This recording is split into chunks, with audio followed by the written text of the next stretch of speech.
አንዳንድ ሰው መንፈሳዊ ሰርግ አይ ይቀዘቅዛል። አሁን እንኳን ትተዋል፣ ምክንያቱም እኛ እየበለጥናቸው። መንፈሳዊ ሰርግ ይቀዘቅዛል። እንደው አቧራው ጨሰ ካልተባለ ሰርግ የማይመስላችሁ ሰዎች አጠፉም እዚህ መሃል። አቧራው ከሚጨስ ዕጣን ቢጨስ አይሻልም? ዓለማዊው ሰርግ ብዙ ጋጋታ አለው፣ ብዙ ሆታ አለው፣ እልልታ አለው። ይሄ ሰርግ ግን በዓለም ከሚደረገው ሰርግ ሁሉ ይበልጣል። ለምን? ይህ ሰርግ መኪኖች አይደለም ያጀቡት፣ መላእክት በሳት ሰረገላ ከበው ነው ያጀቧቸው የዛሬዎቹ ሙሽሮች። ጋብቻ የሚያሰኘው በጋብቻው ላይ ማን ሲገኝበት ነው? እግዚአብሔር ሲኖርበት ነው። አሁን ያለነው እግዚአብሔር ያለበት ጋብቻ ላይ ነው። እግዚአብሔር ያለበት ጋብቻ ከእግዚአብሔር ውጭ ከሚደረገው ይበልጣል። እዚህ መሃል ያላገባችሁ እንደው በተአምር አደራ ሊሰጡን ነው ሙሽሮች የጠሩን። ጋብቻችሁን ከእግዚአብሔር ፊት ውጭ ሌላ ቦታ አታድርጉት።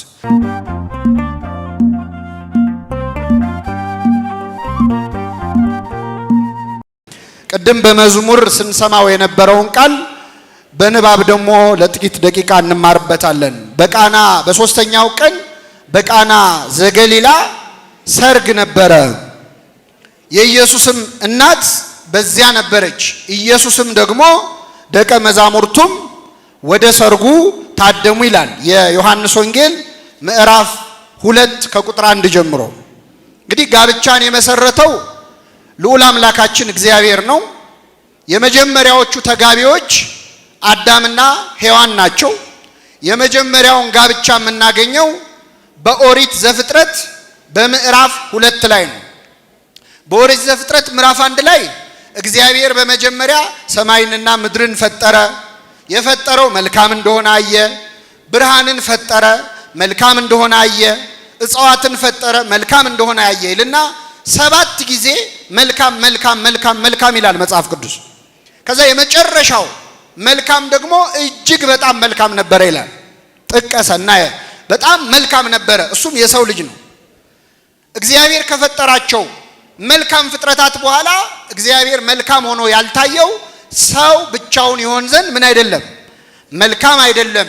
የምትመቸውን ረዳት እንፍጠርለት ብሎ ከአዳም ጎን የመጀመሪያውን ሰርጀሪ ሰርቶ እነ ዶክተር ፍጹም የሚሰሩትን እግዚአብሔር ከአዳም ጎን አጥንት አንስቶ አንዲት አጥንትን ሴት አድርጎ ሰራት። ወደ አዳም አመጣት። የመጀመሪያው ጋብቻ ተመሰረተ። ዘፍጥረት 1 ላይ ሰማይና ምድር ተፈጠረ። ዘፍጥረት 2 ላይ ጋብቻ ተፈጠረ። የሐዲስ ኪዳኑ ኦሪት ዘፍጥረት ተብሎ የሚጠራው የዮሐንስ ወንጌል ነው። በዮሐንስ ወንጌል ምዕራፍ 1 ላይ ሁሉ በእርሱ ሆነ፣ ከሆነውም አንዳችስ እንኳ ያለ እርሱ አልሆነም ብሎ ስነ ፍጥረትን ጻፈ።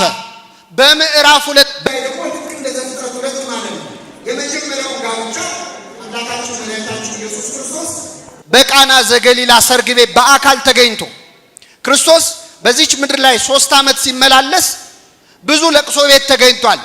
ብዙ በሽተኞችን ፈውሷል። ብዙ የታመሙ ሰዎች ጠይቋል። ሰርግ ቅድም በመዝሙር ስንሰማው የነበረውን ቃል በንባብ ደግሞ ለጥቂት ደቂቃ እንማርበታለን። በቃና በሶስተኛው ቀን በቃና ዘገሊላ ሰርግ ነበረ። የኢየሱስም እናት በዚያ ነበረች። ኢየሱስም ደግሞ ደቀ መዛሙርቱም ወደ ሰርጉ ታደሙ ይላል የዮሐንስ ወንጌል ምዕራፍ 2 ከቁጥር 1 ጀምሮ። እንግዲህ ጋብቻን የመሰረተው ልዑል አምላካችን እግዚአብሔር ነው። የመጀመሪያዎቹ ተጋቢዎች አዳምና ሔዋን ናቸው። የመጀመሪያውን ጋብቻ የምናገኘው በኦሪት ዘፍጥረት በምዕራፍ 2 ላይ ነው። በኦሪት ዘፍጥረት ምዕራፍ 1 ላይ እግዚአብሔር በመጀመሪያ ሰማይንና ምድርን ፈጠረ።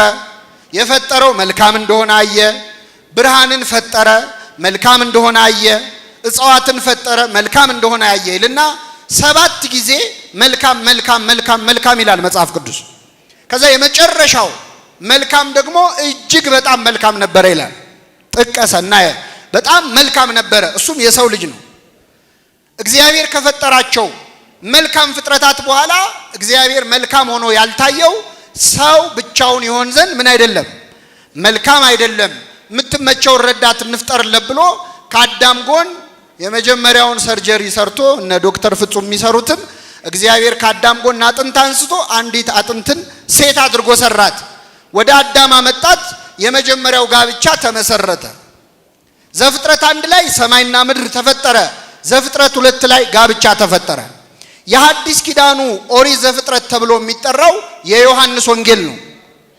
በዮሐንስ ወንጌል ምዕራፍ 1 ላይ ሁሉ በእርሱ ሆነ ከሆነውም አንዳችስ እንኳ ያለ እርሱ አልሆነም ብሎ ስነ ፍጥረትን ጻፈ።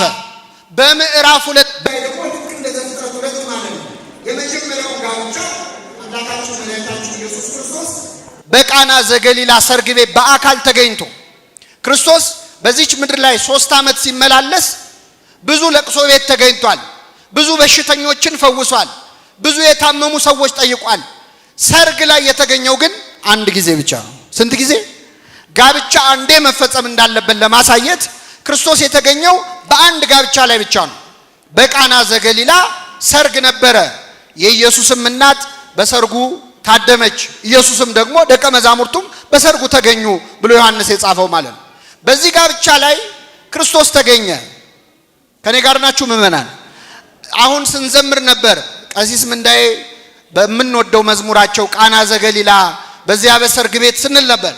ይህ ጋብቻ ከተፈጸመ 2000 ዓመት አልፎታል። ሙሽሮቹ ሞተዋል። ባልየው ሚስትየውም የሉም። ግን አሁንም ድረስ በቃና ዘገሊላ ሰርግ ሆነ እያልን እንዘምራለን። ለምንድን ነው እነዚህ ሰዎች እስካሁን ድረስ መዝሙራችን ላይ የእነሱን ሰርግ የምናወራው? እንደው ምናልባት በጣም ወደር የሌለው ሰርግ ሆኖ ይሆን? ድግሱ በጣም ያማረ ሆኖ ይሆን? አይደለም። እንኳን ድግሱ ሊያምር ገና ሰርጉ ሳያልቅ የወይን ጠጁ ምን አለ አለቀ። ሙሽሮቹ እንኳን ስማቸው አልተጻፈም። የባለጸጋ ልጅ ሆነው ወይ የነገስታት ልጅ ሆነው አይደለም። ያንን የሚያሳይ ምንም ነገር የለም ወንጌሉ ላይ። ለምንድን ነው የቃናውን ሰርግ እንዲህ ከፍ አድርገን እንድናከብር ያደረገን ካላችሁ የኢየሱስም እናት በዚያ ነበረች። ድንግል ማርያም ካለችበት ሰርግ ክብሩ ከፍ ይላል። እሷ ስትኖር ማን ተከተለ?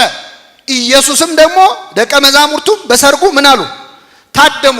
ሰርግህ ላይ ድንግል ማርያምን ስትጠራ ክርስቶስን አብረህ ትጠራዋለህ። ክርስቶስን ስትጠራ ቅዱሳኑን ሐዋርያቱን ትጠራለህ። ጋብቻን ጋብቻ የሚያሰኘው በጋብቻው ላይ ማን ሲኖርበት ነው? እግዚአብሔር የሌለበት ሰርግ ከማድረግ እግዚአብሔር ይሰውረን። አሁን ትምህርት ሊሰጠን እኮ ነው የተጠራ ነው። መንፈሳዊ ጋብቻ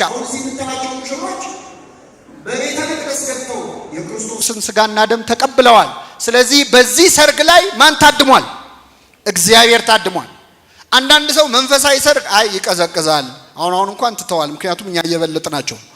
መንፈሳዊ ሰርግ ይቀዘቅዛል። እንደው አቧራው ጨሰ ካልተባለ ሰርግ የማይመስላችሁ ሰዎች አጠፉም። እዚህ መሃል አቧራው ከሚጨስ ዕጣን ቢጨስ አይሻልም? ይሻላል አይሻልም? ዓለማዊው ሰርግ ብዙ ጋጋታ አለው፣ ብዙ ሆታ አለው፣ እልልታ አለው። ይሄ ሰርግ ግን በዓለም ከሚደረገው ሰርግ ሁሉ ይበልጣል። ለምን?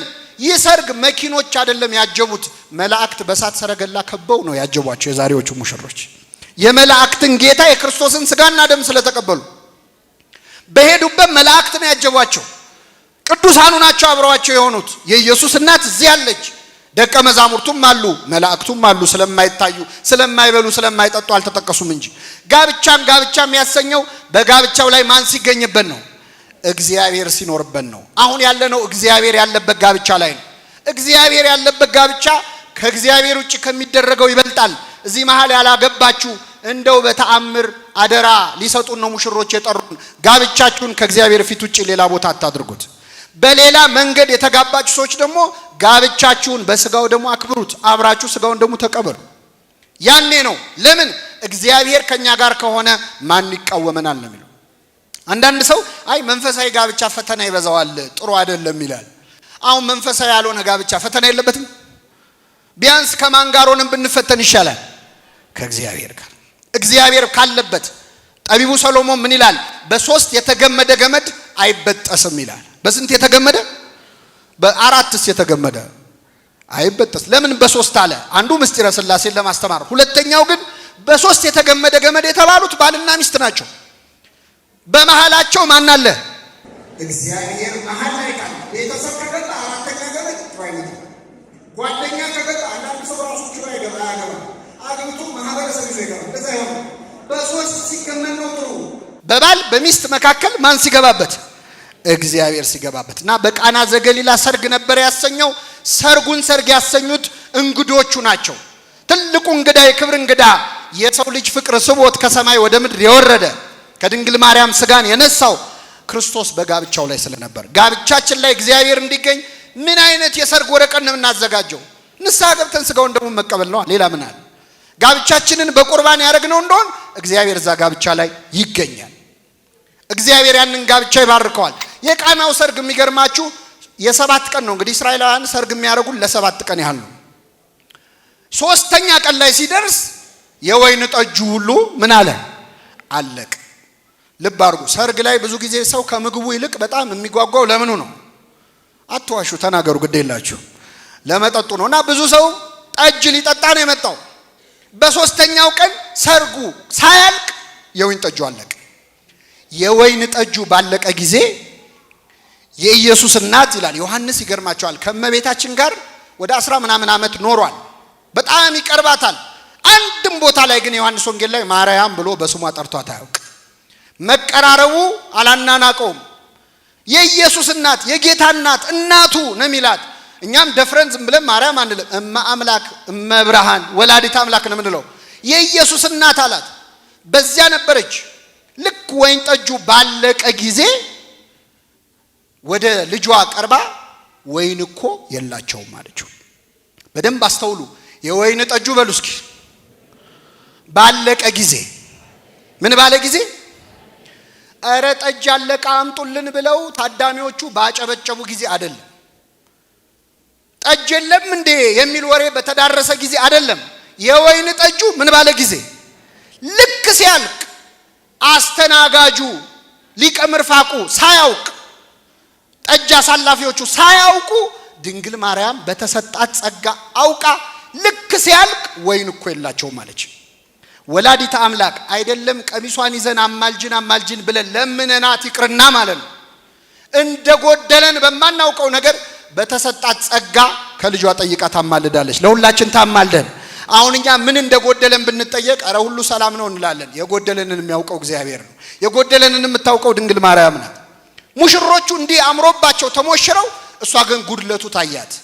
ወይን እኮ የላቸውም አለች። ወይን እኮ የላቸውም ማለት ምን ማለት ነው? የወይን ጠጅ ምን በላቸው ስጣ። አሁን ለምሳሌ እዚህ መሃል ወላጆች አላችሁ። ልጃችሁ መጥቶ አባዬ ጫማ እኮ የለኝም ቢል ምን ማለት ነው? ለጠቅላላ እውቀት ወቀው ማለት ነው። ጫማ ምን በልልኝ ግዛል። ወይን እኮ የላቸውም ወይን ስጣቸው ማለት ነው። ልብ አድርጉ። ድንግል ማርያም ጸሎት ታውቃለች። ጸሎት ማለት ችግርን እግዚአብሔር ፊት ማስቀመጥ ነው እንጂ ለእግዚአብሔር ፕሮፖዛል ማቅረብ አይደለም። እንደ ጠጅ ብትሰጣቸው ምን ይመስላል? ውሃ ወይን ብታረግ አላለችም። ወይን እኮ የላቸውም ማለች። ይህን ጊዜ ክርስቶስ አንቺ ሴት ካንቺ ጋር ምን አለኝ? ጊዜ ገና አልደረሰም። ብዙ ሰው ያሰናከለ ቃል። አንዳንድ ሰዎች ክርስቶስ እናቱን ነቀፋት ይላል። እንኳን ክርስቶስ እኔ ኃጢአተኛው እናቴን ሰው ፊት አልነቅፍም።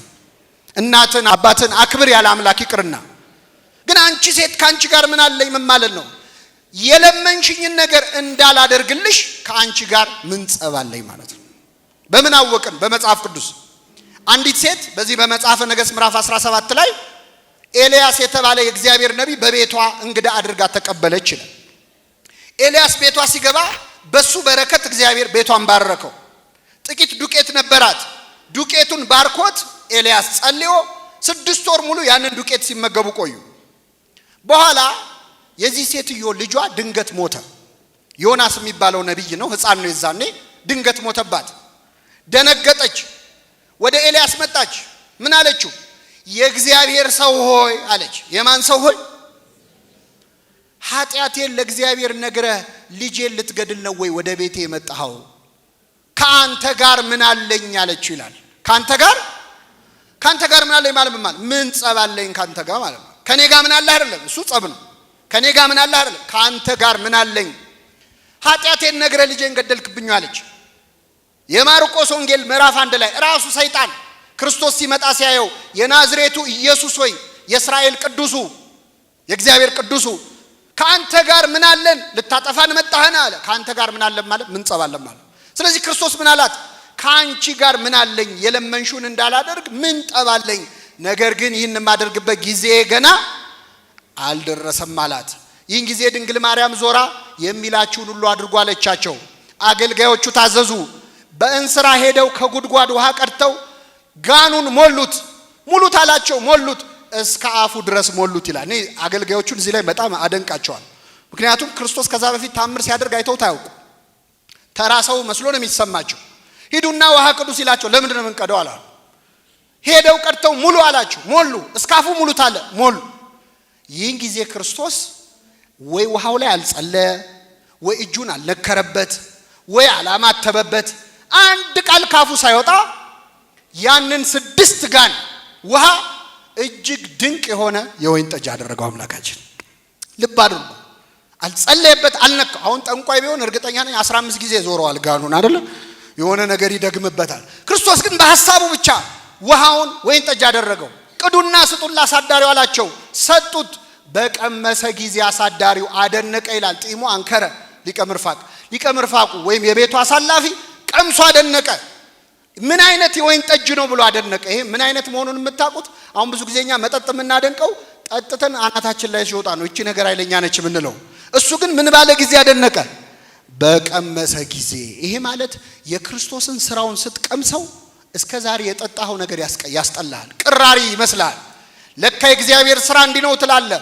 በዚያ ሰርግ ቤት ክርስቶስ ውሃውን ወይን አድርጎ ከመዋረድ አዳናቸው። አሁን ስለ ጠጅ እየተወራ ይመስላችኋል ወይ? አይደለም። ቤተክርስቲያናችን የትርጓሜ ቤተክርስቲያን ናት። ክርስቶስ ስለ ጠጅ አይደለም ይህንን ተአምር የሰራው። በወንጌልም የተጻፈው ጠጅ ስለሆነ ብቻ አይደለም። በሶስተኛው ቀን በቃና ዘገሊላ ሰርግ ነበረ ማለት ሶስተኛው ቀን የተባለው ዘመነ ወንጌል ነው። የመጀመሪያው ዘመን ዘመነ አበው፣ ሁለተኛው ዘመን ዘመነ ነቢያት፣ ሶስተኛው ዘመነ ወንጌል ነው። በሶስተኛው ቀን በዘመነ ወንጌል ሰርግ ነበረ የተባለው በድንግል ማርያም ማህፀን ውስጥ የተፈጸመውን የአምላክና የሰውን ጋብቻ የቤተ ክርስቲያንና የክርስቶስን አንድነት ነው። ከሶስቱ ቀን በፊት የኢየሱስ እናት ቀድማ በዚያ ነበረች የተባለው ከዘመነ ወንጌል፣ ከዘመነ ነቢያት፣ ከዘመነ አበው በፊት ድንግል ማርያም በአምላክ ሕሊና ታስባ ትኖር ነበር። ሶስተኛው ቀን ማለት ወንጌል ነው።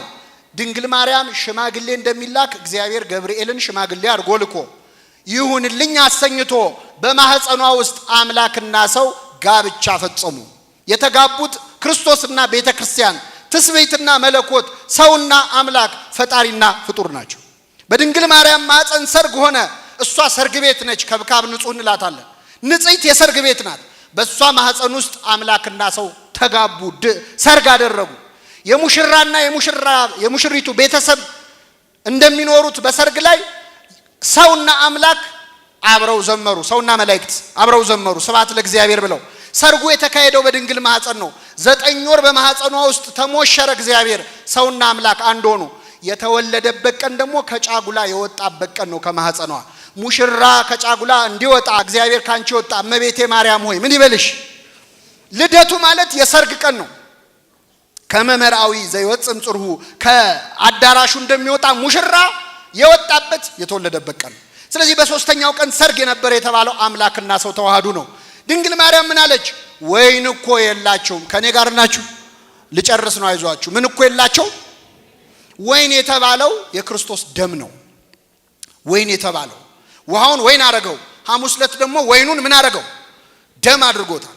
ወይን እኮ የላቸውም ማለት ልጄ ሆይ ደምህን ስጋህን ስጣቸው ማለት ነው ለሰው ልጆች። ክርስቶስ ምን አለ? አንቺ ሴት ካንቺ ጋር ምን አለኝ? ካንቺ የተወለድኩት ስጋዬን ደሜን ልሰጣቸው አይደለም ወይ? ነገር ግን ስጋዬን ደሜን የምሰጥበት ጊዜ ገና አልደረሰም። ስለዚህ በዛሬው ዕለት የተፈጸመው ምስጢረ ቁርባን ፈጽመዋል። እዚህ የምታዩቸው በጋብቻው መካከል እውነተኛው የወይን ጠጅን የክርስቶስን ስጋና ደም ተቀብለዋል። ሁላችንን ለስጋው ደግሞ ያብቃል። የመጨረሻ አንድ ነገር ልናገር። እንግዲህ ጋብቻ ሲጀምር መጀመሪያ አካባቢ በጣም ደስ ይላል። ሁሉም ሰው ያገባ ሰሞን ሃኒሙን ስቴጅ የሚባል አለ ታውቃላችሁ። እኔም አሁን በቅርብ ስላገባው አውቃለሁ። እና ባልና ሚስት አንቺ ትብሽ አንተ ትብስ ይባባላሉ። አዳምና ሔዋን አሁን መጀመሪያ ላይ በጣም ነበር የሚዋደዱት። አዳም ይቺ አጥንት ካጥንቴ ናት፣ ይቺ ስጋ ከስጋ። ትንሽ ሲቆይ ግን የሰጠኸኝ ሴት አለ። ምን ያልከኝ ሴት? የሰጠኸኝ ሴት። እንደዚህ ነው ጋብቻ። የመጀመሪያው ስቴጅ አጥንትሽ ካጥንቴ ስቴጅ ይባላል ደረጃው። ሲቆይ ግን የሰጠኸኝ ሴት ይመጣል፣ ጸብ ይመጣል። የቃና ዘገሊላ ሰርግ መጀመሪያ ወይን ነበረው አልነበረው? መልሱልኝ። ጠጅ ነበረው። እየቆየ ግን ወይኑ ምን አለ? አለቀ። ጋብቻ ሲጀምር ፍቅር ይኖረዋል። ወይን የተባለው ፍቅር ነው። መኃልየ ዘሰሎሞን ፍቅርህ እንደ ወይን ነው ይላል። መጀመሪያ ላይ ፍቅር ይኖረዋል። ቀስ እያለ ግን ያ ፍቅር እያለቀ የሰው ፍቅር ያልቃል፣ እየቀዘቀዘ ይመጣል። ያኔ ነው ድንግል ማርያም የምታስፈልገው። ያኔ ነው እግዚአብሔር የሚያስፈልገው። ውሃ ያለ ትዳርን ድጋሚ ወደ ወይን መቀየር የሚችለው ማን ነው? እግዚአብሔር ነው። እግዚአብሔር ውሃ ያለ ህይወታችንን፣ ውሃ ያለ ማንነታችንን፣ ትዳራችንን፣ ሁሉን ነገር እንደ ወይን ያማረ ያድርግልን። እኔ ለሙሽሮቹ አንድ ምርቃት መርቄ ልውረድ። የተወሰኑ ሽበቶች ስላወጣው እየሰራ ነው ምርቃቴና ብትጠቀምበት ይሻላል። እግዚአብሔር ጋብቻቸውን ቅዱስ ዮሐንስ አፈወርቅ የመረቀው ምርቃት አለ። ሙሽሮቹን እንደ አይንና እንደ እጅ ያድርጋቸዋል። እንደምንና እንደምን? እንደ አይንና እንደ እጅ ያድርጋቸው። ምን ማለት ነው? እኛ አሁን የለመነው ምርቃት የአብርሃምና የሳራ ያድርግላቸው። የአብርሃምና የሳራ በነገራችን ላይ ምርቃቱ ለነሱ ብቻ አይደለም ለኛም ጭምር ነው። አንዲት ሴት ጧት እሑድ እየሄደች ትጸልያለች። እንደው እግዚአብሔር ሆይ ምን አለ ትዳር ብትሰጠኝ፣ ለኔ ትዳር አተ ነው እያለች ስትለምን አልመጣለ ትዳሩ።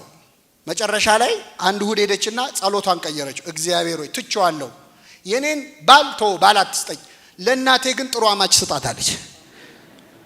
ለማን ነው የጸለየችው? ለራሷ ነው። እና አሁን የአብርሃም የሳራ ማለት ለሙሽሮቹ እንዳይመስል ለኛ ነው የጸለይ ነው። እንዴት? እሱን ቆይ ላቆየው። አብርሃምና ሳራ በድህነት ውስጥ በማጣት ውስጥ ፍቅር የነበራቸው ናቸው። አብርሃም ከቤተሰቦች ተለይተው ውጣ ሲባል ሀገሩን ጥሎ ሲወጣ ይሄ ለዘመዶች ያልሆነ ለኔ አይሆንም አላለች። ተከትላ ወጣለች። ወዴት ነው የምንሄደው? ምን ልታበላይ ነው? ከኖርክበት ሀገር ስትወጣ የት ነው ይዘህ የምትሄደው አላለች። ስለዚህ አብርሃም የሳራ ያርግላችሁ ማለት በማጣት በማግኘት ውስጥ የማትለያዩበትን ፍቅር ይስጣችሁ ማለት ነው። እግዚአብሔር ይስጣቸው። በጣም የሚገርመው ሳራን ካንዴም ሁለቴ የሀገር መሪዎች ነገስታት ሊያገቧት ጠይቀዋል። የግብጽ ንጉስ አቤሜሌክ ማነው? የጌራራ ንጉስ፣ የግብጽ ንጉስ ፈርዖን ሳራን ሊያገቡ ጠይቀዋል። ዳውን እረኛውን አብርሃምን መርጣ ሁለት ንጉስ ሊያገባት ጠይቆ እምቢ ብላለች።